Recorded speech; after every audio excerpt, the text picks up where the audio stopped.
लड़की ने लड़के को बुलाया होगा बाजरे के खेत में, चूंकि प्रेम प्रसंग था। सब बातें सोशल मीडिया पर भी हैं, चैनलों पर भी आ चुकी है, पकड़ ली गई होगी। अक्सर यही होता है खेतों में। ये जितनी लड़कियां इस तरह की मरती हैं, ये कुछ ही जगहों पे पाई जाती हैं। ये गन्ने के खेत में पाई जाती हैं, अरहर के खेत में पाई जाती हैं, मक्के के खेत में पाई जाती हैं, बाजरे के खेत में पाई जाती हैं, ये नाले में पाई जाती हैं, झाड़ियों में पाई जाती हैं, जंगल में पाई जाती हैं। ये धान के खेत में मरी क्यों नहीं मिलती हैं? ये गेहूं के खेत में मरी क्यों नहीं मिलती हैं? इनकी मरने की जगह वही है और कहीं पे घसीट के नहीं ले जाई जाती हैं। कोई इनको घसीट के ले जाके देखता नहीं कि इनको घसीट के ले जाया गया। तो आखिर ये घटनाएं इन्हीं जगहों पर क्यों होती हैं? ये पूरे देश स्तर पर जांच का विषय है। मैंने गलत नहीं कहा है, लेकिन लड़की दोषी नहीं है, लड़के। नमस्कार, मैं हूं धर्मेंद्र, आप देख रहे हैं ऑनलाइन न्यूज इंडिया। जब किसी को आप न्याय नहीं दिला पाओ, जब किसी को न्याय दिलाने के लिए आपका तंत्र गल जाए, सड़ जाए, उस वक्त में उस पीड़िता को, उसको बदनाम कर दो, उसको बदचलन घोषित कर, फिर आसान हो जाता है आपके लिए, उस पीड़िता के लिए जो न्याय में आवाजें उठ रही हैं, उन आवाजों को खारिज करना फिर आसान हो जाता है। और इसी तरह की कड़ी जो है वो हाथरस में देखने को मिल रही है। हाथरस में बेटी के साथ में अन्याय हुआ, उसको आधी रात में उससे जला दिया गया। अब उसको न्याय दिलाने की बजाय किस तरह से बीजेपी के नेता कह रहे हैं कि ऐसी लड़कियां आखिरकार बाजरे के खेत में गई ही क्यों थी? वो बाजरे के खेत में अपने प्रेम प्रसंग के चलते गई थी। और ऐसी लड़कियां जो हैं वो बाजरे के खेत में, गन्ने के खेत में, अरहर के खेत में, दलहन के खेत में ही क्यों पाई जाती है? सुनिए एक बार आप बीजेपी के नेता रंजीत श्रीवास्तव किस गंदी मानसिकता के साथ में हाथरस की बेटी को बदनाम करने के लिए ऐसे बेहुदा बयान दे रहे हैं, और किस तरह से जो है वो आरोपियों को बचाने के लिए, बलात्कारियों को बचाने के लिए एक नई थ्योरी लेकर के आए हैं। सुनिए आप किस तरह से गंदी मानसिकता का प्रदर्शन कर रहे हैं बीजेपी नेता रंजीत श्रीवास्तव। लड़की ने लड़के को बुलाया होगा बाजरे के खेत में, चूंकि प्रेम प्रसंग था। सब बातें सोशल मीडिया पर भी हैं, चैनलों पर भी आ चुकी हैं, पकड़ ली गई होगी। अक्सर यही होता है खेतों में। ये जितनी लड़कियां इस तरह की मरती हैं, ये कुछ ही जगहों पे पाई जाती हैं। ये गन्ने के खेत में पाई जाती हैं, अरहर के खेत में पाई जाती हैं, मक्के के खेत में पाई जाती हैं, बाजरे के खेत में पाई जाती हैं, ये नाले में पाई जाती हैं, झाड़ियों में पाई जाती हैं, जंगल में पाई जाती हैं। ये धान के खेत में मरी क्यों नहीं मिलती हैं?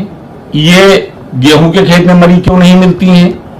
इनकी मरने की जगह वही है और कहीं पे घसीट के नहीं ले जाई जाती हैं। कोई इनको घसीट के ले जाके देखता नहीं कि इनको घसीट के ले जाया गया। तो आखिर ये घटनाएं इन्हीं जगहों पर क्यों होती हैं? ये पूरे देश स्तर पर जांच का विषय है। मैंने गलत नहीं कहा है, लेकिन लड़की दोषी नहीं है, लड़के। हाथरस की बेटी को न्याय दिलाने की बजाय उसको बदनाम करने का सिलसिला शुरू हो चुका है, और हाथरस की बेटी को बदनाम करने के लिए लगातार कोशिशें हो रही है। आरोपियों के समर्थन में, बलात्कारियों के समर्थन में रैलियां निकाली जा रही है, पंचायत हो रही है, और भाजपा के सांसद जेल में मिलने के लिए पहुंच जाते हैं आरोपियों से, बलात्कारियों से। यह है हालत। और वहीं पर सबसे बड़ी बात तो यह है कि बीजेपी के मौजूदा विधायक, बलिया से विधायक सुरेंद्र सिंह ने कहा था कि अपनी बच्चियों को जो है वो शालीन बनाइए, उनको चाल चलन में रहना सिखाइए। हाथरस में ही 6 साल की बच्ची को रेप के बाद में मार दिया गया। 6 साल की बच्ची के साथ में हाथरस में 15 दिन पहले रेप हुआ, और उसके बाद में उस बच्ची को दिल्ली के अस्पताल में भर्ती करवाया गया, और उस बच्ची ने दम तोड़ दिया। 6 साल की बच्ची का आखिरकार क्या कसूर था? ये बलिया के बीजेपी विधायक सुरेंद्र सिंह से पूछना चाहिए कि उसका चाल चलन जो है वो कितना भड़काऊ था, उसको कितनी शालीनता बरतने की जरूरत थी। एक 6 साल की गुड़िया के साथ में ऐसा हुआ है। सुनिए किस बदतमीजी के साथ में और किस गंदी मानसिकता के साथ में बीजेपी के नेता ये बयान दे रहे थे, एक बार जरा वो भी सुनिए। इस तरीके से कहा जाता है कि राम राज्य चल रहा है, और इस राम राज्य में भी ऐसे रेप जैसी घटनाएं आए दिन होती जा रही हैं, तो आखिर क्या कारण है? देखिए पत्रकार जी, आप लोग तो ये करेंगे, लेकिन मैं एक विधायक के साथ साथ शिक्षक हूँ। ये घटनाएं संस्कार से ही रुक सकती है, शासन और तलवार से रुकने वाला नहीं। सभी पिता और माता का धर्म है कि अपनी जवान और युवती बेटी को भी एक संस्कारित वातावरण में रहने, चलने और वातावरण में अपना व्यवहार, एक शालीन व्यवहार प्रस्तुत करने का तरीका सीखना चाहिए और सिखाना चाहिए। सब हमका धर्म है, अभिभावक का भी धर्म है, मेरा भी धर्म है, सरकार का भी धर्म है, लेकिन परिवार का भी धर्म है। तो जहां सरकार का धर्म करना रक्षा करने का धर्म है, वहां परिवार का भी धर्म है कि अपने बच्चों में संस्कार डाले। तो सरकार और संस्कार मिलकर के भारत को सुंदर रूप दे सकता है, नहीं तो दूसरा कोई विधा सामने आने वाला नहीं है। बीजेपी के सांसद 2 दिन पहले अपना ज्ञान का बखान कर रहे थे और आज ये खबर आई है जहां पर अलीगढ़ के हाथरस के सादाबाद थाना के अंदर जो है वो 6 साल की बच्ची के साथ में रेप होता है और अलीगढ़ के इलगास में जो है ये रेप की घटना हुई थी। उसके बाद में उसको दिल्ली के अस्पताल में रेफर कराया गया, जहां पर 15 दिन के बाद में उस बच्ची ने दम तोड़ दिया और अब परिवार उसके शव को सड़क पर रख करके न्याय की गुहार लगा रहा है। यह है बीजेपी नेताओं के बयानों की हकीकत और सरकार के काम करने की तरीका। ना ही वो बच्चों को जीते जी सुरक्षा दे पा रही है और ना ही उन बच्चों को वारदात के बाद में इलाज मिल पा रहा है। क्यों आखिरकार इस तरह की घटनाएं जो है वो लगातार हो रही है? चाहे हाथरस का मामला हो, चाहे बलरामपुर का मामला हो, चाहे बुलंदशहर का मामला हो, चाहे भदोही का मामला हो, चाहे महाराजगंज का मामला हो, चाहे लखनऊ का मामला हो, राजधानी का मामला हो, हर जगह से ऐसी खबरें आखिरकार क्यों आ रही है? और अब तो जो है कोई ना कोई बीजेपी नेता यह बयान भी दे देगा कि इस तरह की घटना जो है वो विपक्ष की पार्टियां करवा रही है, इस तरह की घटनाओं के लिए विपक्ष से फंडिंग दी जा रही है। और हाथरस के मामले में खुद मुख्यमंत्री योगी आदित्यनाथ कह चुके हैं कि हाथरस के मामले में दंगा भड़काने के लिए, जातीय दंगा भड़काने के लिए एक वेबसाइट के जरिए फंडिंग हो रही थी। 100 करोड़ रुपए की फंडिंग हो रही थी, विदेशों से फंडिंग हो रही थी।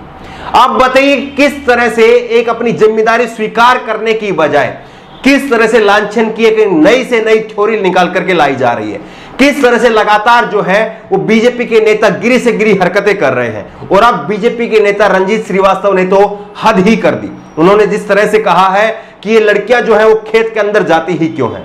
दरअसल खेत खलियान के अंदर अगर बहन बेटियां नहीं जाएंगी तो कौन जाएगा? सवाल ये उनसे पूछना चाहिए।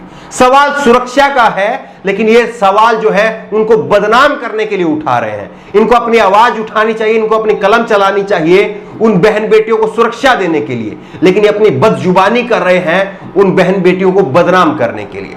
किस तरह से जो है ये बहन बेटियों को बदनाम करने के लिए नीचे से नीचे गिरते जा रहे हैं वो आपके सामने है। वहीं पर बीजेपी के नेता लगातार नार्को टेस्ट की मांग कर रहे हैं कि परिवार का नार्को टेस्ट किया जाए। परिवार झूठ बोल रहा है, परिवार ने पैसे खा लिए हैं, इस तरह की बातें जो है वो लगातार कही जा रही है। और यह भी कहा जा रहा है कि क्यों आखिरकार विपक्ष के नेता हाथरस ही पहुंच रहे हैं, क्यों नहीं विपक्ष के नेता जो है और खास करके राहुल गांधी और प्रियंका गांधी जो है वो राजस्थान के बारां में क्यों नहीं जा रहे हैं? वहां पर भी तो रेप हुआ है, वहां पर जाकर के आवाज क्यों नहीं उठा रहे हैं? और उनकी ही सरकार, उनके ही मुख्यमंत्री अशोक गहलोत को कटघरे में क्यों नहीं खड़ा कर रहे हैं? सवाल इन बीजेपी के नेताओं से यह पूछा जाना चाहिए कि क्यों आखिरकार वहां पर बीजेपी की मुख्यमंत्री रही वसुंधरा राजे, वो क्यों नहीं जो है वो अपने राजमहल से निकल रही है? और क्यों अशोक गहलोत की सरकार के खिलाफ जो है वो आवाज बुलंद क्यों नहीं कर रही है? क्यों राजस्थान की बीजेपी की इकाई के नेता जो है वो सड़कों पर उतर करके बारां में हुई घटना को लेकर के आवाज बुलंद क्यों नहीं कर रहे हैं? क्यों? इन सवालों का जवाब एक ही है, क्योंकि उन्हें लगता है कि कानून जो है वो राजस्थान में अपना काम कर रहा है और यहां पर कानून अपना काम नहीं कर रहा है। बेटी को आधी रात में जला दिया गया, इसीलिए जो है वो विपक्षी नेताओं को और तमाम समाज सेवी लोगों को और तमाम जो पत्रकार हैं जिनकी रीढ़ की हड्डी अभी सही सलामत है, उनको लगता है कि ये बुलंद से हाथरस का जो मामला है उसमें आवाज बुलंद करना जरूरी है। आपको क्या लगता है जिस तरह से रंजीत श्रीवास्तव ने, बीजेपी के नेता ने जो थ्योरी दी है, क्या आप उससे सहमत हैं कि हाथरस में जो घटना हुई है, हाथरस की बेटी बदचलन थी, उसका प्रेम प्रसंग था और इसीलिए जो है उसकी हत्या कर दी गई? क्या आप बीजेपी के नेता की थ्योरी से सहमत हैं? क्या आपको लगता है कि हाथरस की बेटी के साथ में वाकई यही हुआ था, या जिस तरह से उसका परिवार बता रहा है कि उसको हैवानियत के बाद में मार डाला गया, या आपको यह लगता है? आपकी राय क्या है? क्या आपको लगता है कि बीजेपी हाथरस में परिवार सही बोल रहा है या जो बीजेपी के नेता कह रहे हैं वो सही है? आपकी राय क्या है? नीचे कमेंट बॉक्स में अपनी राय जरूर दें और इसी तरह की तमाम खबरों के लिए ऑनलाइन न्यूज इंडिया को सब्सक्राइब करें। धन्यवाद। इस खबर को अभी लाइक करें, शेयर करें और ऑनलाइन न्यूज इंडिया की सभी खबरें अपने मोबाइल फोन पर सबसे पहले देखने के लिए अभी चैनल को सब्सक्राइब करें और घंटी जरूर दबाएं।